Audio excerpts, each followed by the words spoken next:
Olá, o Concerto de Ideias está começando e você é muito bem-vindo. E eu começo fazendo uma pergunta para você que nos assiste.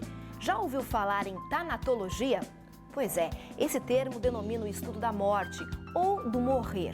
Até meados do século XX, esse tema era um tabu para os estudiosos.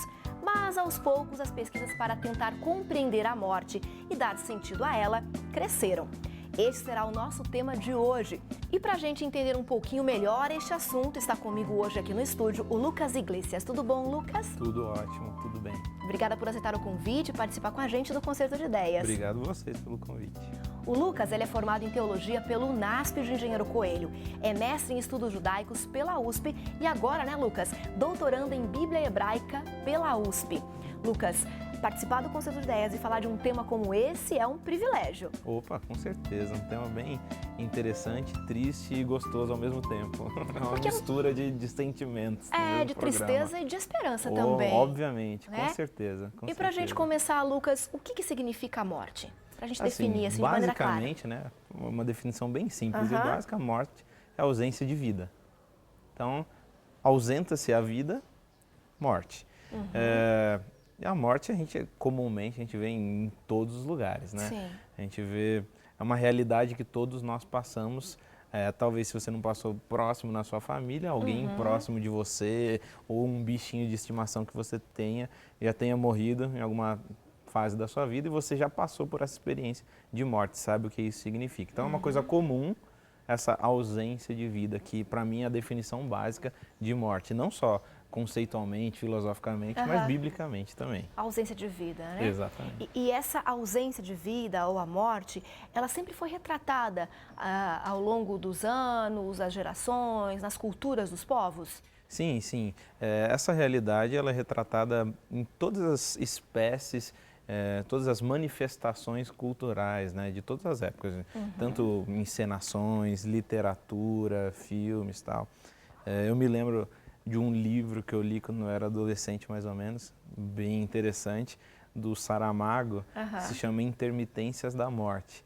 E é um livro engraçado porque ele fala do problema que seria se nós não morrêssemos mais. É interessante então, mesmo. Acontece que ninguém mais morre. E daí isso causa um problema para o mundo inteiro, ninguém mais morrer. Então, essa realidade é retratada em vários aspectos diferentes. Filmes, a gente tem vários filmes, né? Citar um bem conhecido, Ghost, né? Sim, então trata o outro bastante, lado da vida. Exatamente, trata do tema da morte e tal. Tem um escritor mexicano, que para mim é um dos maiores escritores da América Latina, o Otávio Paz. Ele tem um texto que ele escreve sobre morte, que é um texto fantástico, chama Morte e Consumo. E ele fala como essa realidade da morte é recorrente na cultura atual, na cultura de consumo. Porque ele fala assim, a sociedade ela prega o progresso, né? Os resultados. Sim. Então, nessa sociedade que prega o progresso e o resultado, tudo é feito como se a morte não existisse. E ele fala, você entende da sua vida quando você se depara e olha de cara para a morte. Isso é muito interessante, né? Quando a gente percebe que a morte existe e que ela pode nos atingir de alguma forma, chegar até nós, a nossa maneira de encarar a vida muda.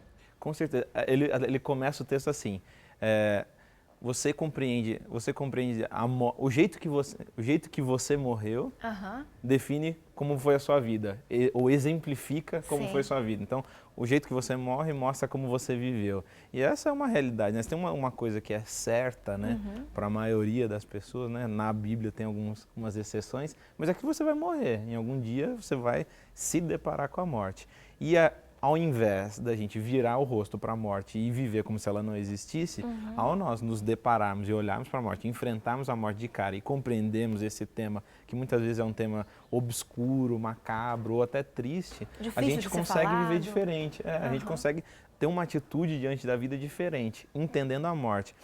Só terminando o raciocínio lá do Paz, né, do Otávio Paz, ele fala assim, filosoficamente, né? O texto, eu aconselho a quem quiser ler depois. Ele fala assim, a pessoa que olha para o buraco escuro, que é uma coisa absoluta, ela se depara com o outro lado da vida, que é a morte. Então a vida, para você entender a vida, você tem que entender também que tem a morte. Não é que exista alguma coisa depois, a gente vai comentar sobre isso depois. Sim. Mas para você compreender da sua vida, você tem que ter ideia, tem que compreender, tem que entender que a morte existe e como ela funciona, faz parte. Isso vai determinar a sua maneira de viver. Exatamente, né? exatamente. E como que você interpreta, Lucas, hoje, a maneira como as mídias têm retratado a morte? Através dos filmes, a gente viu um pouquinho na reportagem da Kézia, mas que mensagem se pretende passar com isso que a gente está visualizando por aí? A nossa ideia de morte atualmente, né, e agora eu estou falando a ideia ocidental, né, de morte, ela é muito diferente da bíblica, que a gente vai comentar, porque ela é influenciada fortemente pela filosofia grega. Então a filosofia grega, principalmente Platão, ele dizia o quê? Que a matéria é má e o espiritual, a alma é boa. Então essa dicotomia, né, que dizem, esse dualismo, essa separação entre a matéria e a alma, ou o corpo e o espírito, essa é uma realidade que a gente vê em tudo hoje, né? Essa é uma realidade da nossa sociedade, a gente é totalmente influenciado por isso, e a morte na nossa sociedade é vista dessa forma. Então, eu morro, mas na verdade agora não é o fim, tem uma vida do espírito, a minha alma continua, tal. Uma coisa que, biblicamente, parece bem contrária, porque na Bíblia, o que é o espiritual? Primeiro que não existe a palavra espiritual na Bíblia, né? Não existe? Que é curioso, não existe. Uma vida espiritual. Existe a vida. Toda vida tem que ser espiritual. Tudo que você faz tem que ser espiritual. Porque corpo e alma são um só. Exatamente, exatamente. E isso que é fantástico. Quando eu vou começar a falar do texto, em Gênesis 2:7, fala que Deus molda o homem, né? É o Adam, em hebraico, o ser humano é chamado de Adam. E ele é feito da Adamá, terra. Olha, já no nome você vê a ligação do ser humano com a terra, dependência da terra. Então, o Adam, feito da Adamá, e é soprado o Nishmat, o sopro de vida, e ele se torna Nefesh Hayah, a alma vivente. Então, olha só que interessante. Na Bíblia, a alma vivente não é uma coisa separada do corpo. A alma vivente é o quê? O sopro de vida mais Adamá, a terra. As duas coisas unidas. As duas coisas juntas. E isso mostra o ser humano, uma totalidade do ser humano, o ser humano holisticamente, né? Essa palavra que gosto de usar, o ser holístico, integra todas essas coisas. E é curioso porque na Bíblia esse Nefesh Hayah, essa alma vivente, em vários textos aparece relacionado à fome, à sede. Então você pensa, poxa, como assim? A alma pode ter fome? A alma pode ter sede? Pensando na dicotomia que a gente comentou. Né? Que a gente vê em várias coisas, em filmes, em várias coisas, em tudo na sociedade. Que a mídia tem retratado muito isso, né, Lucas? Dessa maneira, né? Essa separação entre alma e corpo. Sim. Né? Como se fosse possível a alma existir fora do corpo. Exatamente. Então, a mídia retrata isso. Retrata, a gente vê claramente. E diferente da Bíblia, que fala que o ser humano é um só. A alma vivente é uma coisa só. Tanto é que tem, por exemplo, um texto que fala assim, que José saiu do Egito com tantas almas. Daí você fala, poxa, saiu com tantas almas? Como assim? Aqueles fantasminhas foram junto com ele? Não tem nada a ver. Saíram com pessoas. Alma, Nefesh Hayah, a alma vivente é uma pessoa. Alma e corpo. Exatamente. Né? Pessoas. Exatamente. Às vezes essas interpretações equivocadas da Bíblia é que acabam dando tantos problemas, tantas dificuldades, né, de compreensão até mesmo da morte, Lucas. Sim, com certeza. Muitas vezes a gente está mais acostumado, a gente está mais preso ao que a gente está acostumado a pensar do que uma realidade que a Bíblia diga, né? No fundo, tudo vai do pressuposto que eu acredito que a Bíblia é a palavra de Deus, né? Se eu confio e ela está falando isso, poxa, por que não acreditar? Poxa, mas eu pensei assim a minha vida inteira, assim que eu vejo no filme, assim que eu vejo no livro, assim que eu vejo em tal coisa, ou até eu já vi alguma coisa. Isso deve ser o quê? Baseado sempre na Bíblia. Se a Bíblia diz o contrário, poxa, mas daí essas pessoas que de repente vivem dessa maneira e têm essa cultura, né? Tradicionalmente na família já vem com essa forma de pensar e encarar a morte, ter que parar e pensar de uma maneira diferente dá trabalho. Eu tenho que rever meus conceitos, eu tenho que rever a forma como eu estou vivendo, como eu encaro as coisas. Então, é um pouco difícil também, né? Romper com tudo isso e atentar para o que a Bíblia verdadeiramente fala. Com certeza. Eu falar disso é complexo, porque eu nasci na igreja que eu pertenço hoje. Meu pai não só nasceu na igreja, mas ele é pastor. E tudo que eu acredito hoje foi coisa que eu aprendi desde criança. Sim. Então, para mim, falar que é fácil, para eu falar que é fácil, você acreditar, não é fácil. Primeiro porque eu não sei. E depois eu não sei essa realidade. Então, assim, você tem que ver o que é prioridade. Se a Bíblia é prioridade, você tem que seguir o que o texto bíblico está falando. Não vai ser fácil, com certeza não vai ser fácil. Não é fácil para ninguém. Se a gente olhar para a Bíblia como sendo de verdade a palavra de Deus, daí a gente começa a entender diferente. Sim. Não apenas um livro histórico. Exatamente, exatamente. Uma revelação, né? Isso é fantástico. Mas a gente está falando de morte e você falou que de repente pode ser interessante porque tem esperança. Onde fica essa questão da esperança dentro da morte, Lucas? Na Bíblia, né, essa realidade da morte, ela é refletida com esperança, né? Não uma esperança com respeito a eu voltar a essa vida em outra pessoa, tal, que a gente vê em várias filosofias e religiões, né? Eu volto em outro corpo, tal. Não é essa a ideia. A Bíblia fala assim, você tem uma esperança, por quê? A morte, ela equivale a um sono. A gente vê, por exemplo, isso daí na história de Lázaro, né? Ele está morto, ele está dormindo. O sono, Jesus dormir, fala isso, tem né? um paralelo, João 11, né? Tem um paralelo com a morte. E a pessoa, quando morre, ela, na verdade, está dormindo, segundo a Bíblia, esperando o quê? A ressurreição. Em Coríntios, em Tessalonicenses, é dito assim que, porque Jesus ressuscitou, os que morreram em Cristo têm a oportunidade de ressuscitar, e ressuscitarão primeiro, ainda o texto diz, com tudo renovado, seu corpo transformado, corpo incorruptível. Essa é a realidade da Bíblia. Eu acho que não existe esperança maior, né? É a esperança que a gente vê na história de Lázaro, né?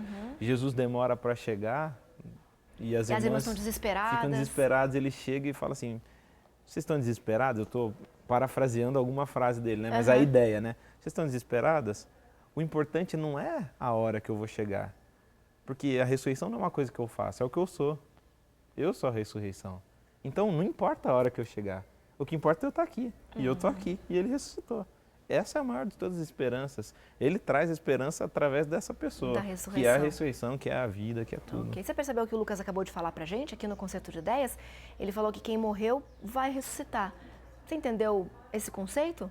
Vamos explicar melhor no próximo bloco, Lucas? Claro. Então não sai daí que a gente vai para o intervalo rapidinho e a gente já volta para entender um pouquinho mais por que as pessoas têm tanto medo da morte, o que elas entendem como sendo morte e que história é essa de ressurreição. A gente vai ressuscitar? Quando e por quê? Não sai daí que a gente já volta.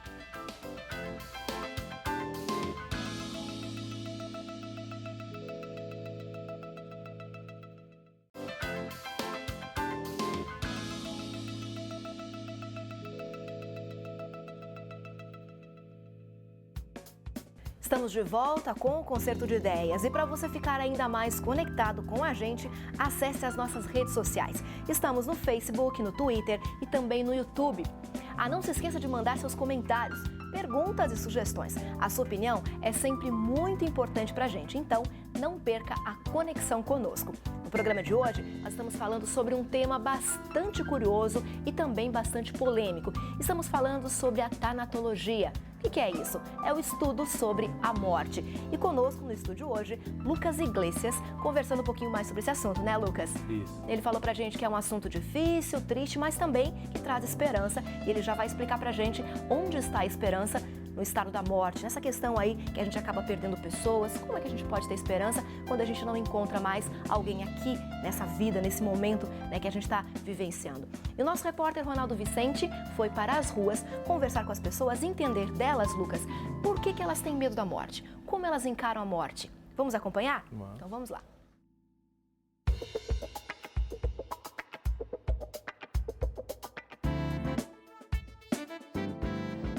Na prática de hoje, nós estamos aqui nos corredores da Faculdade UNASP para saber duas coisas. As pessoas têm medo da morte e por quê? Vem comigo. Eu tenho medo da morte porque eu não vou ficar mais perto das pessoas que eu amo. Lógico, a gente vai morrer e nosso fôlego vai voltar para o céu, mas é um sentimento muito ruim. Eu vou sair daqui deste lugar, vou sair de perto das pessoas que eu convivo. Então é muito medo da morte por causa disso, de ficar longe, não ficar mais perto das pessoas que eu amo. Você tem medo da morte? Sim. Não sei se seria exatamente da morte, mas sim de talvez terminar na metade o que eu comecei, ainda não consigo concluir o que eu estou fazendo ou alguns objetivos que eu tenho para minha vida. Eu acredito que é por causa disso. Bom, eu não tenho medo da morte, eu tenho medo de como eu posso morrer, porque isso pode doer, pode ser tortura e tal, eu posso sofrer. Então, eu não tenho medo da morte. Não, eu não tenho medo da morte. Por quê? Porque eu tenho esperança na vida eterna, tenho confiança no poder de Deus, desfruto de boa saúde, não tenho medo da morte. Chega um determinado momento, o seu corpo ele precisa descansar. O seu corpo pode viver para sempre, mas sua mente não é eterna, entendeu? Ela não foi feita para viver para sempre. Então, eu acho que a morte não é uma coisa tão ruim. Ela seria uma coisa ruim se acontecesse no meio da sua vida, com 25, 40 anos, aí seria uma coisa ruim. Mas depois que você está velho, você já alcançou seus objetivos, já viu seus netos, já viu seus filhos crescer, eu acho que aí você pode descansar em paz. Quando criança eu tinha, mas hoje eu posso dizer que eu não tenho medo da morte. As experiências, o conhecimento que eu tenho, as perspectivas, e eu creio que eu já consegui fazer coisas na minha vida que... Tipo, hoje eu posso dizer que não tem mais medo da morte, é isso.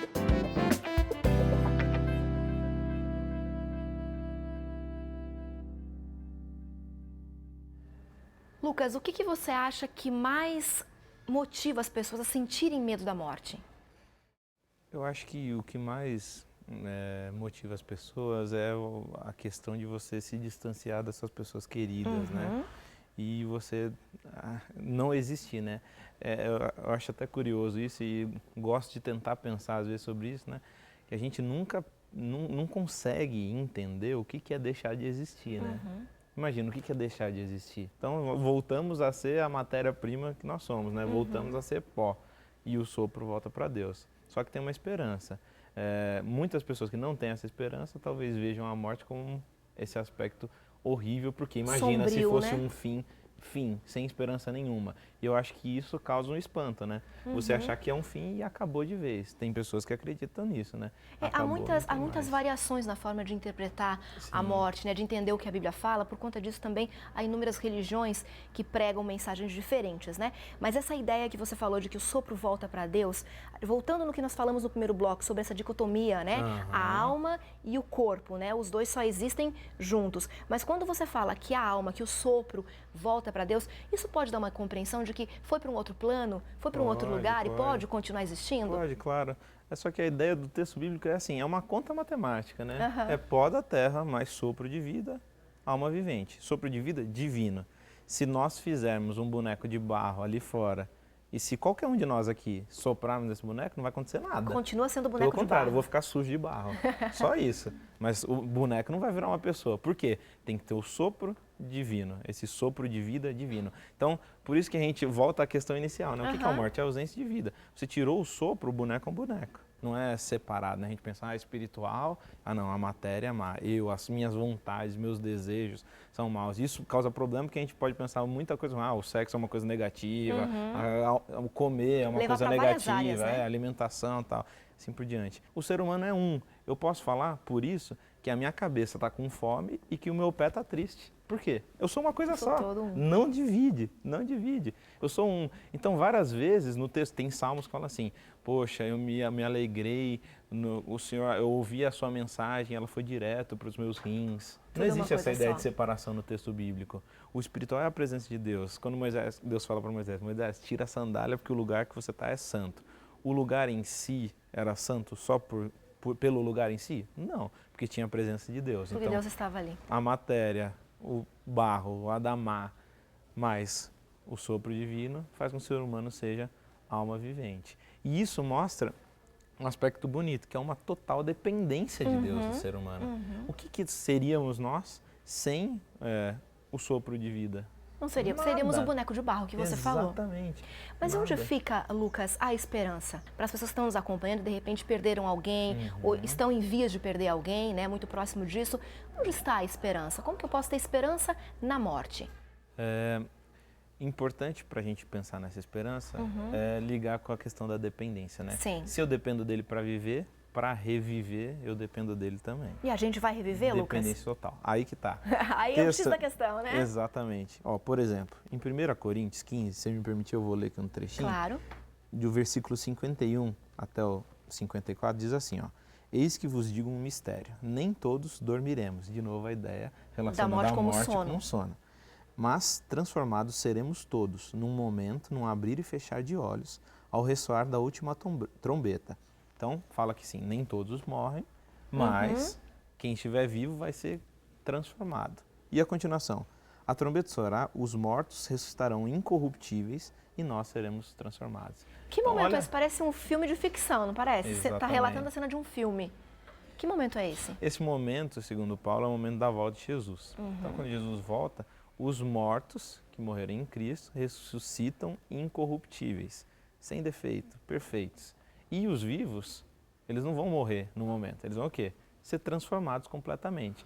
Poxa, não tem esperança mais maravilhosa do que essa, né? Porque essa ideia da volta de Jesus está associada com a ideia do juízo, né? O fim e tal, um dos aspectos do juízo, a execução. E a gente vê o juízo como uma coisa muito negativa, né?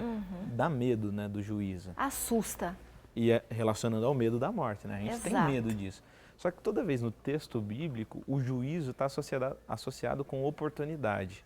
Olha que bacana, você está acompanhando comigo? Juízo está associado à oportunidade. Sim. Primeiro, o anúncio de juízo. Então, o anúncio da volta. O anúncio da volta sempre está relacionado à oportunidade de arrependimento. Jonas, você vai lá e vai pregar para aquela cidade. O que você vai pregar? Que a cidade vai ser destruída. E Jonas vai, contrário à vontade dele, não querendo prega. muito. E o que acontece? A cidade é destruída? Não. Não. Eles ficam assim, poxa, mas Deus não falou que ia ser destruída e agora não foi? Exatamente. Deus o se enganou? Anúncio, pelo contrário.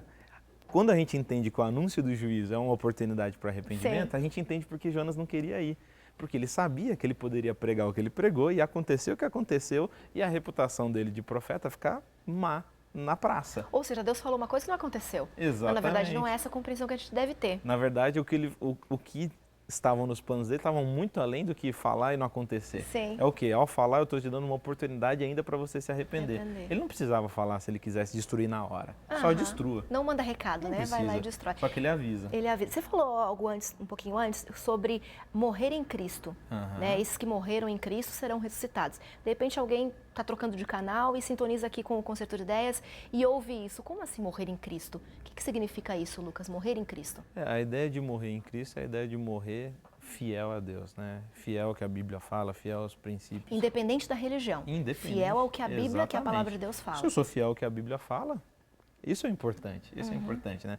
Às vezes a gente fica com essa ideia, às vezes, exclusivista, né? Só essa de religião, que, só a aquela. minha religião. E a gente esquece do João 10, né? Que Jesus fala assim, eu sou o bom pastor. As minhas ovelhas ouvem minha voz e reconhecem pela minha voz. Só que tem ovelhas que não são só desse aprisco. A mim me convém chamar essas outras ovelhas, elas vão ouvir a minha voz e nós todos vamos ser um rebanho e um pastor. Então, a realidade é você ser fiel ao que o texto bíblico diz, né? Fiel à Bíblia. E é bonito isso, por quê? Porque quando Deus avaliar tudo que foi a sua vida, Ele avalia não só o que você fez, mas as suas intenções, né?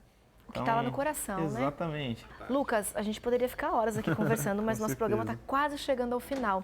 Antes da gente terminar, eu gostaria que você deixasse uma dica para o pessoal de casa, para que eles possam entender um pouquinho melhor esse assunto que nós estamos falando e entender onde está a esperança, o conforto, né? De repente, alguém está nos acompanhando e acabou de perder um filho, alguém muito querido. Eu posso ter esperança? A Bíblia me dá esse conforto de que eu vou reencontrar essa pessoa? Sim, eu acho que o mais importante num tema como esse, né, é a gente se apegar sempre ao que a Bíblia fala, né? Acima do que eu experimento, isso é muito difícil, porque talvez eu possa experimentar coisas contrárias ao que a Bíblia diz, mas o meu padrão tem que ser a Bíblia. Deus revelou e está escrito aqui, está no texto bíblico. Eu tenho que estudar a Bíblia, tenho que ler a Bíblia. Por isso é tão importante estudar, né? Com certeza, né? Tem que ler a Bíblia, estudar os textos, nos contextos que eles estão e entender o que é a mensagem de Deus relacionada à morte, que é uma mensagem completamente de esperança. O meu conselho final seria, nesse tema, como em todos os outros, busque o que a Bíblia está falando, busque o texto bíblico. E você vai ver não uma coisa negativa, mas pelo contrário, você vai ver esperança, né? Eu queria, se você me permite, terminar só com um texto aqui de Tessalonicenses, 1 Tessalonicenses 4, 14 e 15, diz assim: pois se cremos que Jesus morreu e ressuscitou, assim também Deus, mediante Jesus, trará em sua companhia os que dormem. Ora, ainda vos declaramos por palavra do Senhor isto, nós, os vivos, os que ficarmos, até a vinda do Senhor, de modo algum precederemos os que dormem.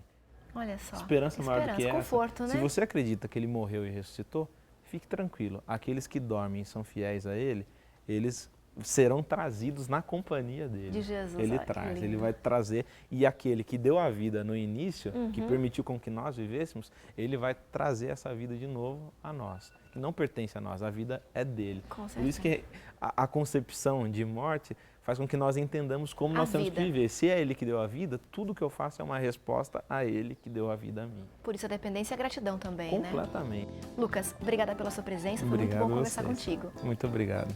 E obrigada a você pela sua companhia, pela sua audiência. É sempre muito bom a gente estar em contato, conversando sobre temas tão interessantes. Eu volto na próxima semana e eu espero você por aqui. Combinado? Até lá então.